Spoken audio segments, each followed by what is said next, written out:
A $1.6 million winger from the Roosters isn't going to help you beat the All Blacks. That's Joseph Sua'ali'i's own teammate, poking fun at the Roosters' defection to rugby union from the end of 2024. If you believe the reports, the teenager's deal will earn him in excess of $1.5 million a season. It's seen plenty of reaction from fans of both codes. What a coup. But how must the current Wallabies feel? What about grassroots? It's way too much. He can't even get the Roosters fullback jersey. He'll be back in a few years anyway. Today, Rugby Australia chairman Hamish McLennan is here to tell you why Sua'ali'i is worth what they're paying him and what's coming next for the code. I'm Patrick Stack. This is ABC Sport Daily.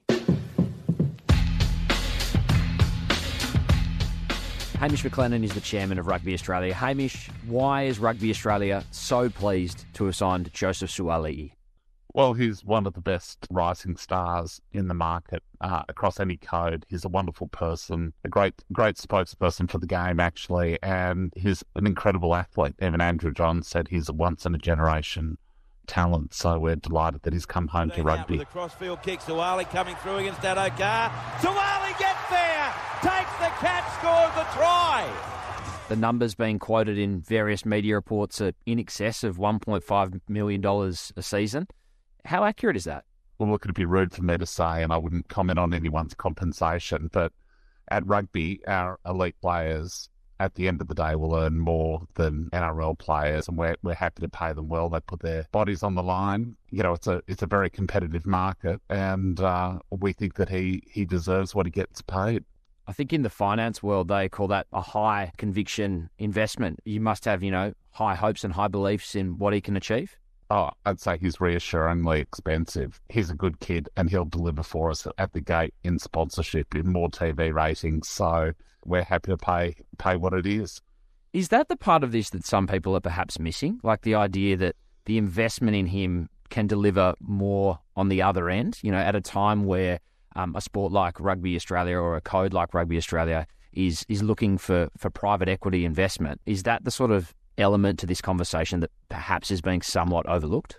Yeah, absolutely, and they have overlooked it. So rugby has lost a lot of players to league for whatever reason. We need icons of the game. Kids need to be able to look up to the superstars. And look, this is just the beginning for us. And it does translate to more ratings, more commercial revenue, better on-field performance, and people will go out to the game. So if you just look at when he plays for the Waratahs or the Wallabies, thousands more people will go out to the game just to watch it because there's such a high interest factor to him. Up by one, comes right Keary, crossfield kick. Sua'ali'i the target against Perham. Sua'ali'i leaps into the sky, earns frequent fire points, comes down with it and scores spectacularly.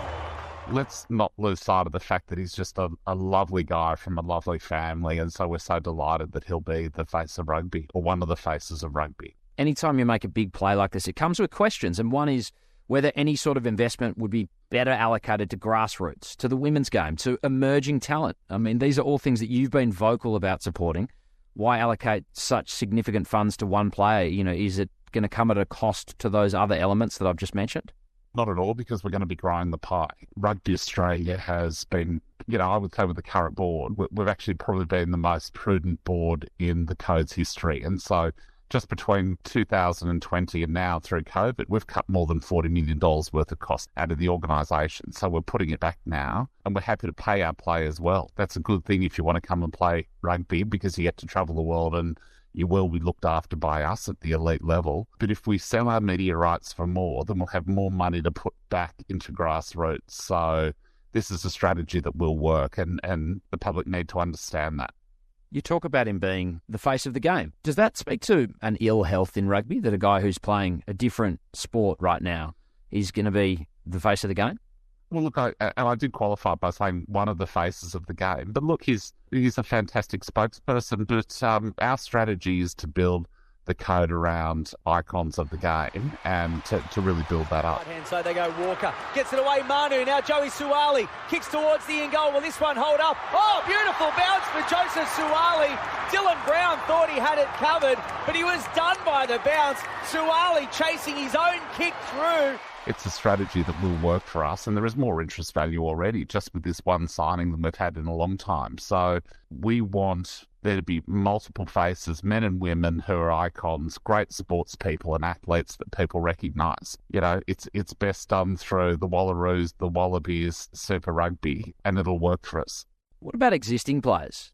Do you think there's a concern that they might be frustrated that they haven't been able to command such large, lucrative deals? And is it a concern that, perhaps you've increased wage expectation among existing talent? As I said before, we fully expect to pay our players better than the NRL and probably the AFL for that matter. And so if you're that good, we'll look after you. And we want our players to retire rich and be successful and have careers outside of rugby. Look, it's a free market and anyone's entitled to play wherever they want, but our guys do very well. I mean, we had a tough time through COVID, but all codes had that. And so this is a new day for RA. And if you're a young kid and you want to play well and do well, then we'll look after you over the long term. How nervous are you going to be, Hamish, watching him play rugby league for the next 2 seasons? A significant multi-million-dollar investment going into battle week in, week out. That would stress me out. I think every time he runs on the field for rugby league, fans will be thinking about him going to rugby union. On it goes for Tedesco. They've got numbers right-hand side of the field. Joey Manu, the flick pass out the back for Joseph Sua'ali'i. And Sua'ali'i will dive over in the eastern corner. We've made a long-term commitment to Joseph. So, he's a young guy and he's fit. And so we'll look after him come what may. But I think he'll be fine. Rugby league isn't used to losing on this end of the conversation in recent years, you'd have to say. And there's had some reaction over the weekend. And we heard from his teammate, Brandon Smith, suggesting he won't help the Wallabies beat the All Blacks. And he echoed Peter V'landys' comments. Go over, get that easy money, and then come back to the real sport. What have you made of rugby league's reaction? Oh, it's hysterical, really. And, as I said, they're crybabies. So, they've lost their rising star, their talent. Joseph's made the choice. I mean, I think they should respect his choice. And they're attacking his age and having a swing. I mean, the reality is our guys travel the world. The current Wallaby crop will be playing at the 3rd biggest sporting event in France. So it's the 3rd biggest sporting event in the world behind the Soccer World Cup and the Olympics. So our players get life experiences that you wouldn't get anywhere. And I think Joseph has clocked the fact that, firstly, he's coming back to rugby. So it wasn't that he dedicated his whole career to league, but he'll get to play in the Lions in 2025 in Australia. That happens once every 12 years. 40 to 50,000 English supporters will fly out just to watch that series. And then we've got a home World Cup in 2027. So league can't match that. That's a fact. It's frequently compared, Joseph Sua'ali'i, to Sonny Bill Williams as a good sort of career comparison. Do you think that he's going to be jumping between codes throughout his career, or do you think that this is now rugby for life? Oh, look, I hope it's rugby for life. But again, I'll respect his decision. But here's a kid who's such a freakish talent. But after the Rugby World Cup in Australia, he theoretically could then go and play sevens for Australia at the Olympics. So Joseph has such a great trajectory. He could just do amazing things within the sport. So I just think he's getting going. The wing of Sua'ali'i, magnificent flick pass away to Manu. And again, rugby's the only code that can offer the golden decade with Olympics, World Cups, Lions. It's just incredible. It's been a big start to 2023. Eddie Jones, a huge coaching acquisition. Joseph Sua'ali'i, an enormous playing acquisition. It feels as though the war, for want of a better word, with rugby league is just gearing up. Do you think there's going to be more to come in terms of acquisitions from the National Rugby League going across to rugby in this country? Yeah, look, we're looking everywhere for players, repatriating some players that are playing overseas in France and Japan. And, we're feeling very good about rugby and we're only just getting going. So I think Cameron Murray should sort of look at union. I mean, he grew up playing union. He potentially could play in the World Cup in Australia as well. Come to the right. Cameron Murray straight between defenders and he scores between the sticks. Cam Murray's over. It's an open door at rugby. We treat all of the players well. I think it's a really exciting time for us all. So that's the message to the NRL players out there. We're open for business. Yeah, absolutely. Come over, have fun. Double the fun. Hamish McLennan, thanks so much for your time. We appreciate it. Cheers. Thank you. Headlines. Western Australia is really, really good at cricket. They claimed the Sheffield Shield with a 9-wicket win in the final over Victoria. They've gone back-to-back in the Shield, One-Day Domestic Cup and the Big Bash League. It's a repeat of a triple. It's a six-peat. Ashton Turner was the star with the bat, scoring the only 100 of the final on a tricky wicket.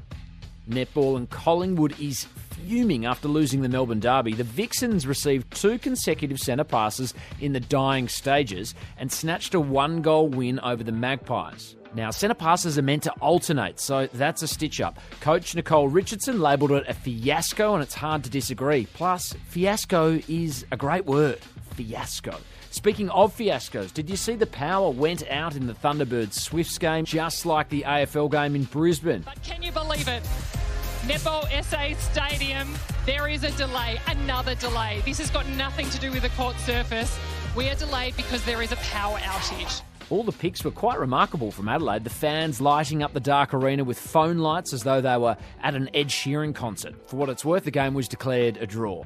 And Meg Lanning's Delhi Capitals have fallen just short of the Women's Premier League title, edged out by the Mumbai Indians. Lanning top scored for her side with 35 from 29 balls, but the team's total of 131 was eclipsed with 3 balls to spare by Mumbai as they claimed the inaugural title. I'm Patrick Stack. This is ABC Sport Daily, produced by Poppy Penny. Did you catch our Friday fix last week? In case you missed it, we are releasing on Fridays now too. That episode is designed to give you something to chew on from the week gone and look ahead to all the weekend action. Have a listen, tell me what you think. Thanks to Fox Sports for the extra audio used in this episode. Hit subscribe for more, or try out the ABC Listen app for thousands of other podcasts, all ad-free.